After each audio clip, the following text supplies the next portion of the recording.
মাঝে মাঝে আমরাও ভুলে যাই আজ মরলে কাল ২ দিন। এই ক্ষণস্থায়ী দুনিয়া নিয়ে কত স্বপ্ন আমাদের, কিভাবে বাড়ি গাড়ি টাকা পয়সা অর্থবৃদ্ধ করব। আসলে চিরস্থায়ী পরকাল নিয়ে আমরা তেমন ভাবিই না, তাই না? তো কেন বলতেছে এই কথাগুলো, পুরো ভিডিওটা দেখতে থাকুন। আসসালামু আলাইকুম। সকালবেলা ঘুম থেকে একটু দেরি করেই উঠেছি, আর উঠে এই যে সকালের নাস্তা তৈরির জন্য দুধ বসিয়ে দিয়েছি। তো আজকে এখানে চা তৈরি করব। আর চা এই যে তৈরির জন্য দুধের মধ্যে চাপাতি দিয়ে ভালোভাবে জাল করতেছি। আর এদিকে আমি আজকে 2 কাপ চা বেশিই করব, কারণ আমার বাড়িতে মিস্ত্রি এসেছে, যেহেতু বাড়ির কাজ চলতেছে। তো নিচে ওরা কাজ করতেছে, এই কারণে 2 কাপ চা বেশি করব। আর এই যে চায়ের কাপে চিনি দিয়ে দিচ্ছি প্রথমে।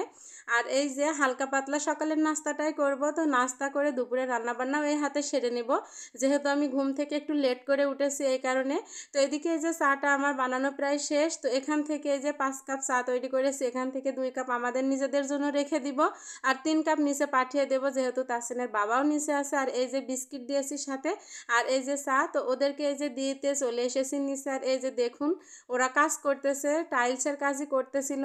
তো আমাদের এই নিচটা টাইলসের কাজ চলতেছিল, তো এই কারণে ওরা এখানে কাজ করতেছে, আর তাসিনের বাবাও নিচে ছিল। তারপরে এই যে উপরে এসে আমরা সকালবেলা হালকা পাতলা এখানে নাস্তা করতেছি, চা আর বিস্কিট। আর তানহা বাবুকে আগেই দুধ পাউরুটি খাইয়ে দিয়েছি, তারপরে আমরা এই যে এই নাস্তাটা করে নিচ্ছি। আর আমি একটু ঘুম থেকে দেরি করে ওঠার কারণ হচ্ছে আমার ছোট মেয়ে একটু রাত্রে ঘুমায় কম, খুবই জ্বালায়, এই কারণে আমার সকালে উঠতে একটু দেরি হয়ে যায়।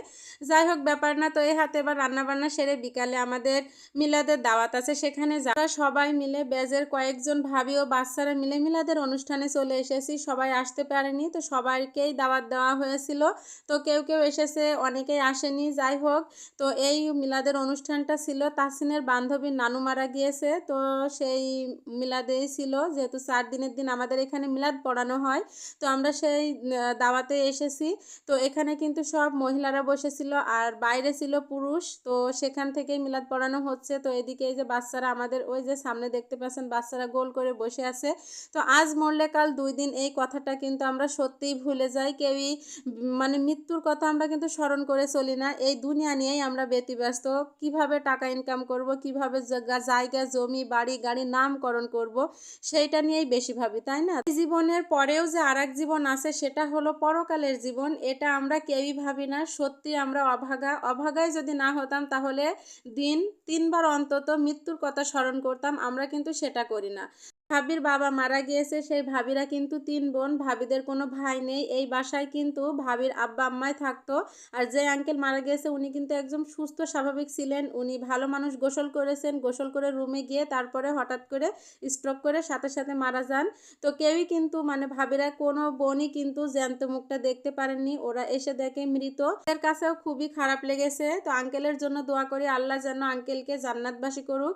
তো এই যে আমরা মিলাদ শেষ করে বাসার উদ্দেশ্যে রওনা দিয়েছে, অটোয় করে চলে আসলাম। তো এসে এই যে তবারকের ব্যবস্থা করেছিল। তো এখানে তবারক হিসেবে ছিল পোলাও ভাত আর মুরগির রোস্ট। তো এগুলো এখন বাচ্চাদেরকে দিয়ে দিয়েছি, ওরা এখন খেতে বসে গিয়েছে। আর এই তবারক বিসমিল্লাহ বলে এক মুঠ খেলেই আলহামদুলিল্লাহ। তো আজকের ভিডিওটা এই পর্যন্তই। ভালো লাগলে লাইক কমেন্ট শেয়ার করবেন, আর যাদের কাছে ভালো লাগবে না তারা এড়িয়ে যাবেন বা ইগনোর করবেন, কোনো বাজে রকম কোনো কমেন্ট করবেন না। তো আবারও দেখা হবে পরবর্তী কোনো ভিডিও নিয়ে। সেই পর্যন্ত সুস্থ থাকুন। আল্লাহ হাফেজ।